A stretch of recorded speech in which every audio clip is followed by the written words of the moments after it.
হাতৰ পৰশত প্ৰাণ পাই নিৰ্জীৱ শিল্পই মৰিগাঁৱৰ ঝাৰগাঁৱৰ এজন ব্যতিক্ৰমী শিল্পী 12 বছৰ ধৰি বিনা বেতনে শিক্ষকতাৰ মহানুভৱতা শিক্ষকৰ পৰা শিল্পী নবীন চৌধুৰীৰ এক অনুপম যাত্ৰা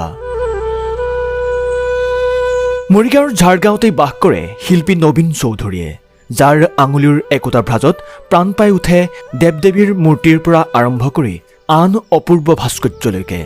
তেওঁৰ দোকানখনত সোমাই গ'লে এনে লাগে যেন চৌদিশে কেৱল শিল্পৰহে জয়গান আজি তেওঁ এগৰাকী সফল ব্যৱসায়ী হ'লেও তেওঁৰ অতীতৰ দিনবোৰ আছিল তেনেই পৃথক এটা সময়ত তেওঁ নিজৰ জীৱনৰ সোণালী 12টা বছৰ উৎসৰ্গা কৰিছিল শিক্ষাৰ নামত লেছাৰী পাৰ পাম প্ৰাথমিক বিদ্যালয়ত বিনা বেতনে শিক্ষকতা কৰিছিল তেওঁ অকল শিক্ষকতাই নহয় তেওঁ আছিল সেই বিদ্যালয়খনৰ দায়িত্বশীল প্ৰধান শিক্ষক সময় সলনি হ'ল শিক্ষকতাৰ পৰা অব্যাহতিলৈ আজি তেওঁ নিজৰ পুৰণি চখটোক জীৱিকা হিচাপে আকোৱালি লৈছে এফালে সমাজ গঢ়াৰ দায়িত্ব আৰু আনফালে নিপুণ শিল্পকৰ্ম এই দুইটাৰে এক অনন্য মিশ্ৰণ হৈছে নবীন চৌধুৰী মই এই কাৰ্যৰ জৰিয়তে হোৱা মোটামুটি 40 বছৰমান হৈছে মই সৰুৰ পৰা এইটো কাৰ্যতে মই জড়িত হৈ আছো চতুৰ্থ শ্ৰেণীৰ পৰা ইয়াতে আপোনাৰ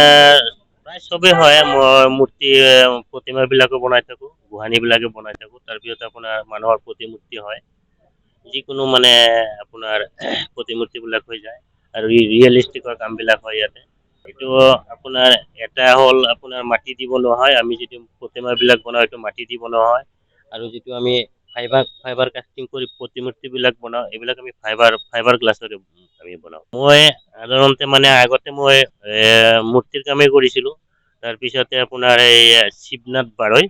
আপোনাৰ আমাৰ গোৱালপাৰা মই এই শিৱনাথ বাৰৰ পৰা এইবিলাক বহুত কাম হয় ইয়াৰ পৰা ধৰক আপোনাৰ ধেমাজিও যায় বস্তুবিলাক ধেমাজি আপোনাৰ শিৱসাগৰ এইফালে যায় ইফালে আপোনাৰ গুৱাহাটী গোৱালপাৰা মই আপোনাৰ একেবাৰে সৰু ধৰক আপোনাৰ মূৰ্তিবিলাক বনাই থাকোঁ ডাইচৰ আৰু ডাঙৰ আপোনাৰ 15 ফুটৰলৈকে মই বনাইছোঁ এই ডাইনাছৰ বনাইছোঁ চৰকাৰে বনাইছে মই চৰকাৰৰ কেইটামান কাম কৰিছোঁ যে ধৰক আপোনাৰ যেনেকৈ এতিয়া কাউন্সিলৰ কৰিলোঁ তাৰপিছত আপোনাৰ ৰহা যিটো জংঘল বলহৰ গড় তাতে মই কৰিলোঁ আৰু আপোনাৰ আমাৰ ডিচি ছাৰে